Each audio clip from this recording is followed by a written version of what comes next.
Hi, this is Dennis with Second Chance Tackle. Today I have an opportunity to work on a reel that Michael sent in. This is a Sustain 2000, very nice reel. And Michael tells me he had it apart, couldn't get the cover back on, and we only have a partial set on this. The reel will not reel completely around. It's going to stop.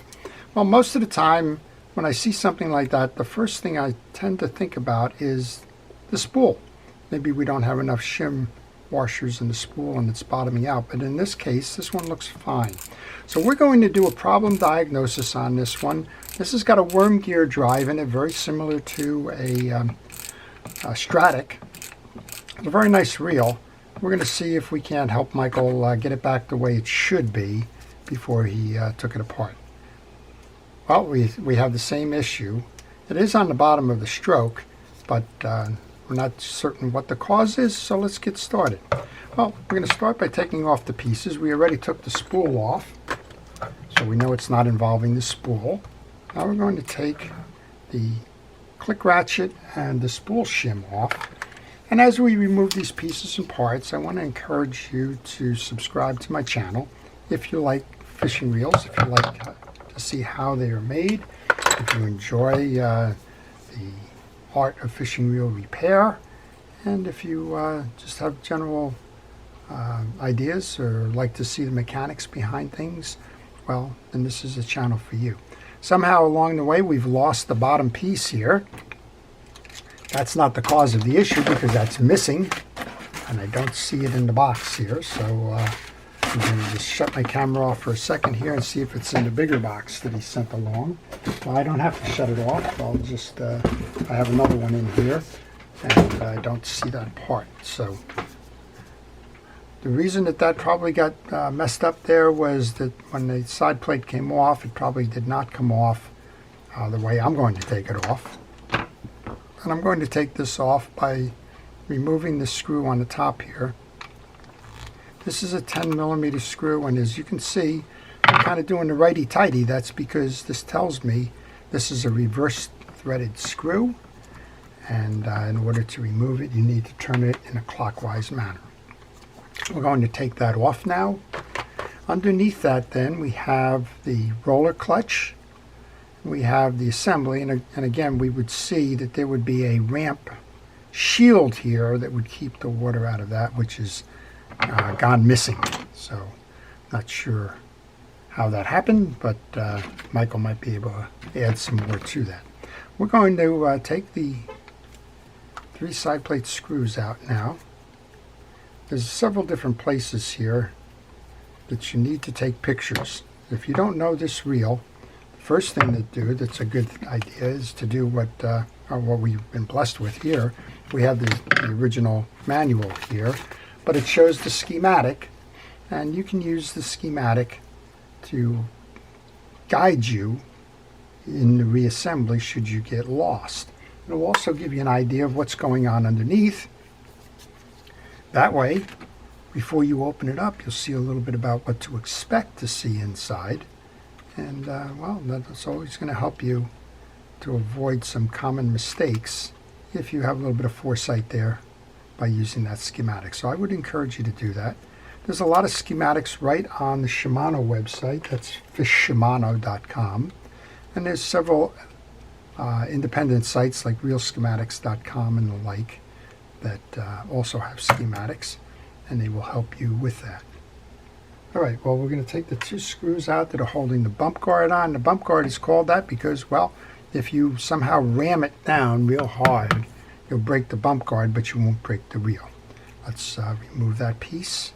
And there's a little gasket that goes behind that piece. We'll take that off too.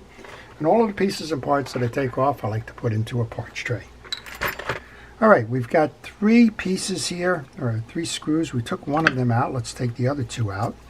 I wanted to remove that bump guard because sometimes we'll find that underneath there we have another screw hiding. Well, my award for the worst made gloves ever is on my hand here. This one seems to just want to deteriorate. I got a whole box of these that are broken like that. And I would tell you, to beware as you buy boxes of gloves. There's probably an expiration date on this that's long past, and well, they're just kind of falling apart. What can I say? All right, 3 of those screws should enable us to remove the side plate cover. And this is where it starts to tell us what's binding. So let's turn this now and let's see what's going on. So on the bottom here, as we mentioned, bottoming out, we see that, take that out in a moment, we see that it's bottoming out here. Let's roll this up, let's roll it down, and something is preventing it on that bottom stroke. So we're going to go to the schematic right now to see if we can identify why that's getting jammed the way it is.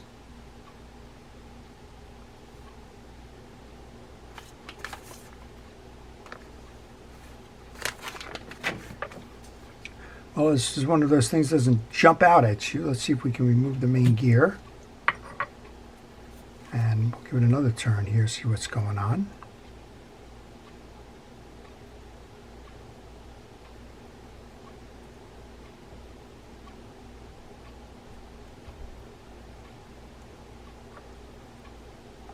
So we may have an issue here with the actual pawl. That pawl may not be turning in its position.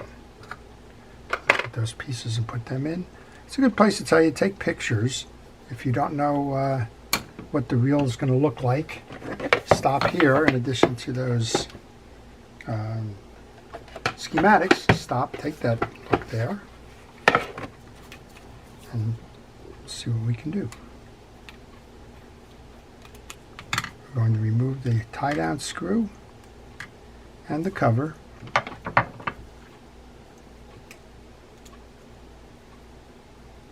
Try to figure out what's binding in this reel. Something clearly is not going right. And Michael did mention, he said he had a hard time putting the cover back on. Well, here's your,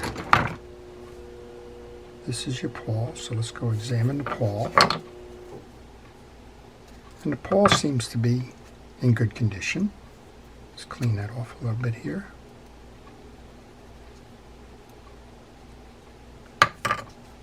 Put that pawl in there with the cover. With that pawl removed, I want to check the slide again. Oh, look at that. Isn't that interesting? What I thought was a stop is not a stop at all. It's some kind of washer. Right here. That's preventing it from moving all the way down. Well, that's a part of the answer.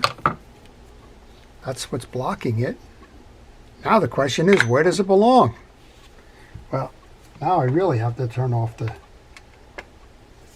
video because I want to do some research here. Now we got it all the way going to the bottom, so that will not be the problem there. I'm thinking that might belong in one of these stud holes. Not sure. Could be over here. I have to check the back end of the case here. The case has the 2 studs for that. So that won't be it.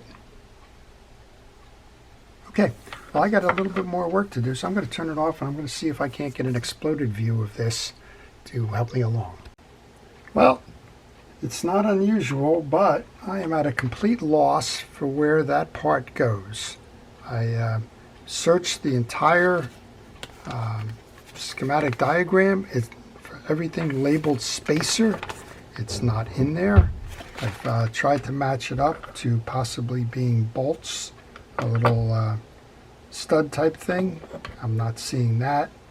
And the only thing I can think of at this point in time is that fell in from a bench somewhere, or it may have been related to this part that is the shield here. I just don't know. But we're going to close the reel up with that missing, or with that removed, and I think we're going to solve the issue. And then if anybody knows where that part goes, if you could be so kind as to let me know, I would appreciate it. And I'm sure Michael would appreciate it. Okay, we'll put a little bit of grease on here.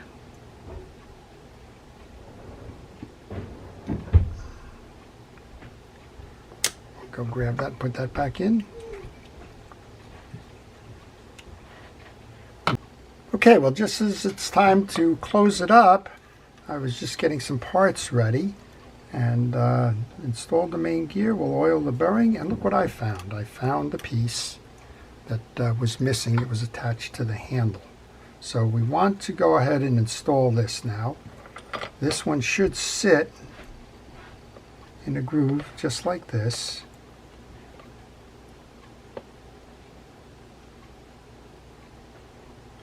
And it's going to fit. There's a little slot here. So actually, I wonder if we can put it in this way. Yeah, we can do that. It's going to sit in a slot like that. And then we can take the whole piece and put that on.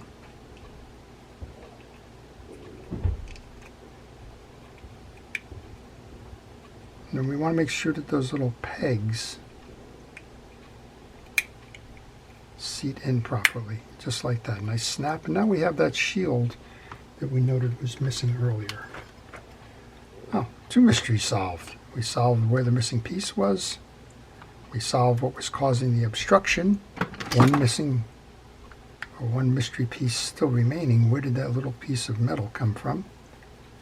Doesn't appear on the schematic, so it is a mystery. And well, I think to me that doesn't have a mechanical effect. And I'm not quite certain where. It's a spacer, but the spacer is not identified on the schematics, or at least with the time I took to see if it could be identified. That's why I'm not wearing my glove at the moment. I had that out and made certain that I read through all of that. Okay, this is the bottom end is done now. We want to put the bump guard on next. Go to your parts tray, find the little gasket. Let's go ahead and put the bump guard on next. Make sure you get a nice tight seal there. Then they have the 2 small screws, which are always fun and interesting for me. We'll see if we can get these in before your patience runs out in terms of watching this video.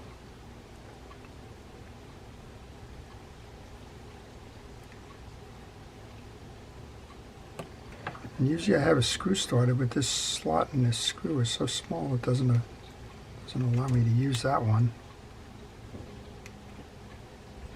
So you're going to have to bear with me. Good part to tell you if you have any questions on this reel or any reel in general. Maybe there's a reel information that you'd like to learn about. For example, I got a question, I get them frequently, is Shimano the same company that makes bike parts? And the answer is yes. Not only are they the same company, but they started manufacturing bicycle parts, and then they made the fishing reel parts. This is off a little bit. We got to back that off. Make sure that we seat that properly.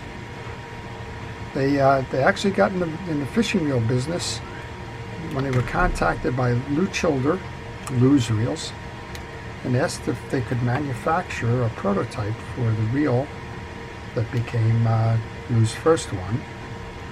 And when they did, I guess they started manufacturing it for him, and then over time there was a dispute. I'm not sure what it was. Maybe it had to do with pricing or something. But Lou stopped having Shimano make his reels. He went over to Ryobi. They started making them for a while. And then Browning started making them. So there's been an evolution there in terms of the Lou's bait casting reel. But Shimano continued to make fishing reels after they learned that they had the expertise and that their reels were well received. They started making fishing reels, and they made some of the best fishing reels out there since that little quest to help somebody out as a contract manufacturer. So you never know. All right, we got one more here, but again, leave your questions in the comment section. I do try to answer them. I do try to answer them in the morning before I come into my shop. So if you're leaving something in the evening, don't expect somebody to answer a question for you at midnight. That's not going to happen. But if you have some patience, I will try to get you an answer on it. Just leave it in the comments section. That's the best way to reach me. Okay, now we got it right. Shield installed. Let's go up top, put the rotor on. Remember, this is a reverse threaded nut, so you're going to put this on as if you were taking off any other nut. This is a left threaded or counterclockwise tightening. It says so right on here. Let's put our click ratchet and our shim washer on. And the spool. And the adjuster cap. And then we can put our handle on that had that little shield attached to it. So this we can remove that tape that was holding it in place. So if anybody knows where that little spacer goes, please tell me about it. Or tell Michael about it. Hopefully we'll identify it. Maybe it's just a random drive-by where a piece wound up in there. It can happen. I've certainly worked on reels myself where stuff has come into the reel because it was dragged in by a grease brush or something. But if you know where it belongs, I would appreciate knowing. And let's give it a ride. Look at that. No problem bottoming out now. Oh, no anti-reverse. Use the switch. It has an anti-reverse override. There you go. So you set it up right. So that's it. That's your Sustain 2000. How to diagnose a problem, how to correct it, and how to keep guessing or keep yourself curious, wondering where that little piece of metal goes. So, this is Dennis with Second Chance Tackle, wishing all of our first responders the best. They are the best, and your efforts are appreciated. To everyone, please stay safe, stay well, stay curious, and stay fishing. And in order to fish, of course, keep your reels tuned up, ready to go for the next big one. Have a great day.